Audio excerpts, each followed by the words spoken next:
तरह का कोई मामला पेश आए तो आप लोग अपने से नीचे वालों को देखें, और जब भी आप अपने से नीचे वालों को देखेंगे तो अल्लाह पाक का ढेरों ढेर शुक्र अदा करें। चलो जी, मौसम माशाल्लाह बेहतर होना शुरू हो गया। लहसुन भी मैंने डाल दिया था, प्याज ब्राउन हो गई थी तो हरी मिर्च डाली थी। आप लोगों को पसंद आया होगा। फ़ाइनल लुक आप लोग पुलाव की देख सकते हैं। रेसिपी पसंद आए तो वो भी कमेंट करके ज़रूर बताइएगा। अस्सलाम वालेकुम, आई होप कि आप सब खैरियत से होंगे। मैं भी बिल्कुल ठीक हूँ। तो जी फ़जर के बाद का टाइम हो चुका है और अभी बस फ़जर की नमाज़ वगैरह पढ़ती हूँ और जो भी सारा दिन का रूटीन होगा आप लोगों के साथ शेयर करूँगी। तो जनाब, ज़िंदगी में उतार चढ़ाव तो आते ही रहते हैं। हमेशा सबकी ज़िंदगी एक जैसी नहीं रहती है, तो हमें हर हाल में अल्लाह पाक का शुक्र अदा करना चाहिए। अल्लाह पाक ने जितनी भी नेमतें दी हैं उनका हमें ढेरों ढेर शुक्र अदा करना चाहिए। और शुक्र अदा करने से नेमतें बढ़ती ही हैं, ख़त्म नहीं होती हैं। हाँ, नाशुक्री करने से आपके जो अच्छे दिन हैं वो भी बहुत जल्द ख़त्म हो जाते हैं। तो बस मैं आप लोगों को यही कहूँगी कि हमेशा अल्लाह पाक का शुक्र अदा करें। और जी, जिन लोगों को डिप्रेशन हो जाता है दूसरों की चीज़ें देख के, दूसरों की जो है नेमतें देख के, तो उनके लिए मैं यही कह सकती हूँ कि आप लोग जो है जब भी इस तरह का कोई मामला पेश आए तो आप लोग अपने से नीचे वालों को देखें, और जब भी आप अपने से नीचे वालों को देखेंगे तो अल्लाह पाक का ढेरों ढेर शुक्र अदा करेंगे कि अल्लाह पाक ने बहुत सारी ऐसी नेमतें हैं जो हमें दी हैं और दूसरों को नहीं दी हैं। तो ये तो अल्लाह ताला को पता है कि हमारे लिए क्या बेहतर है और क्या चीज़ हमें मिलनी चाहिए। और उस पर शुक्र अदा करें कि अल्लाह पाक ने जितना दिया है, जो हमारे नसीब में है वो हमें मिल रहा है। हमारा नसीब कोई और नहीं ले सकता और किसी और का नसीब हम नहीं ले सकते।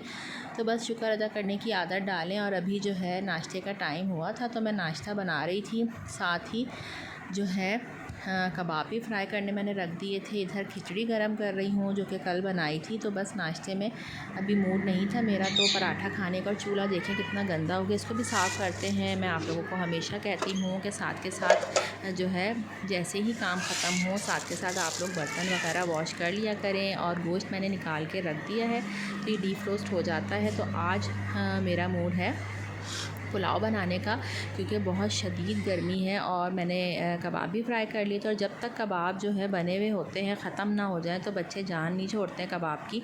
तो बस यही है कि खिचड़ी के साथ बच्चों को कबाब बहुत अच्छे लगते हैं। तो मैंने अभी नाश्ते के लिए कबाब भी फ्राई कर लिए हैं। और आज शदीद गर्मी हो रही है बहुत ज़्यादा, और बाहर इतनी तेज़ धूप निकली है। बस 14 अगस्त ख़त्म 14 अगस्त का जो दिन था उसके दूसरे दिन से ही गर्मी ने शिद्दत पकड़ ली है। और अभी इतना शदीद गर्म मौसम हो रहा है। तो बस अभी यहाँ का दरवाज़ा मैं बंद करती हूँ, क्योंकि अंदर रूम में होते हैं तो फिर मैं यहाँ का दरवाज़ा बंद ही रखती हूँ।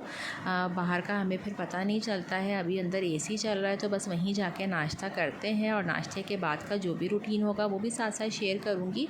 और जनाब, आज मेरा मूड है पुलाव बनाने का। बच्चों ने कहा कि बिरयानी बना लें, तो मैंने कहा नहीं, आज बहुत गर्मी है, बिरयानी तो मैं नहीं बना सकती बिल्कुल भी। हाँ, पुलाव इसलिए बना सकती हूँ कि पुलाव झटपट बन जाता है, ज़्यादा मसला भी नहीं होता। बस फटाफट यखनी जो है पकने के लिए रख दूँगी। और रात को चावल ही बनाने होंगे, थोड़ा सा मसाला हल्का सा भूनना होता है। तो साथ साथ आप लोगों को भी के साथ भी शेयर करूँगी कि मैं पुलाव किस तरह से बनाती हूँ। और जी, मेरी जो है इस बात पर ज़रूर अमल करिएगा कि जो चीज़ आपके पास है, जो वक्त गुज़र रहा है, अच्छा गुज़र रहा है या बुरा गुज़र रहा है, शुक्र अदा करें अल्लाह पाक का। और बुरा वक्त अगर है तो वो भी गुज़र ही जाता है, ऐसा नहीं है कि बुरा वक्त ठहर जाता है। हाँ, ये है कि थोड़ा मुश्किल होता है। और यहाँ देखें बच्चों ने क्या हशर किया हुआ है, पूरा कमरा यहाँ पे तहस नहस कर दिया है। बस यहाँ पर जब वो लोग पेंटिंग शेंटिंग कर रहे होते हैं तो यही हाल करते हैं कमरे का। तो अभी मैं जो है सफाई वगैरह भी करती हूँ, गर्मी बहुत शदीद है। अच्छा हो गया मौसम, गर्मी कितनी निकल रही है दीवारों में से। चलो जी, मौसम माशाल्लाह बेहतर होना शुरू हो गया है और तेज़ हो जाएगी बारिश इंशाल्लाह। गर्मी बहुत शदीद हो रही थी। क्या कह रहे हो आप? ये लो अपनी अम्ब्रेला ले लो। ऐसा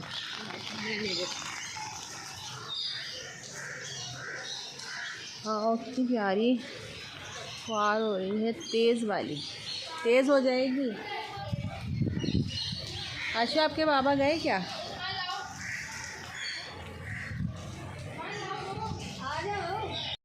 अच्छा जी, यहाँ पे मैंने जो है प्याज को ब्राउन करने के लिए रख दिया है। एक बड़े साइज़ का मैंने प्याज लिया है। फिर इसके अंदर जो है मैंने हरी मिर्चें ऐड कर दी हैं। साथ ही मैं इसके अंदर गरम मसाला ऐड करूँगी।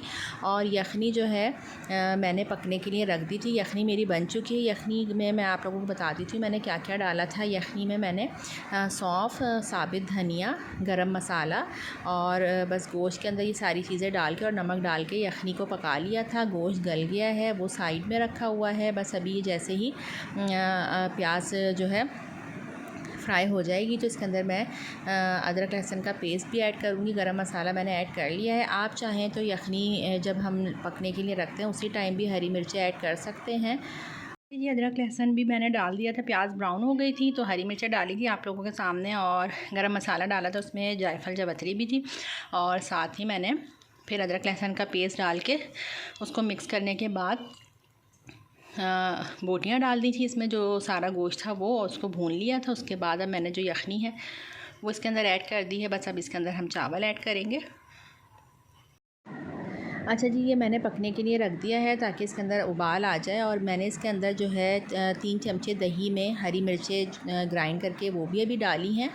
और अब हमने इसके अंदर चावल डाल दिए थे, और चावल डालने के बाद अब चावल दम पे रखने का टाइम है। अच्छा, उसी टाइम जो है मैंने जिस टाइम हरी मिर्चें पीस के डाली थी दही के साथ, तो मैंने चिली सॉस और सोया सॉस भी ऐड किया था। और बस अब जो है 15 मिनट के लिए दम पे रख दिए हैं चावल। जैसे ही दम पे से हटते हैं तो बस खाना वगैरह खाएंगे। और आज का व्लॉग इतना ही था। और मेरी जो है ये वाली रेसिपी आप लोग ज़रूर ट्राई करिएगा। और मुझे वैसे सादा पुलाव बहुत अच्छा लगता है, लेकिन मेरे हस्बैंड को थोड़ी सी मिर्चें पसंद हैं, उनको सादा पुलाव पसंद नहीं है, तो मैं फिर इस तरह से मिर्चों वाला पुलाव बनाती हूँ। सेम इसी तरह से बनाएंगे तो बहुत ही ज़बरदस्त जो है टेस्ट आप लोगों को मिलेगा। और बस आज का व्लॉग यहीं तक था। आई होप कि आप लोगों को पसंद आया होगा। फ़ाइनल लुक आप लोग पुलाव की देख सकते हैं। रेसिपी पसंद आए तो वो भी कमेंट करके ज़रूर बताइएगा। मिलते हैं नेक्स्ट व्लॉग में, तब तक के लिए अपना ख्याल रखिएगा। अल्लाह हाफिज़।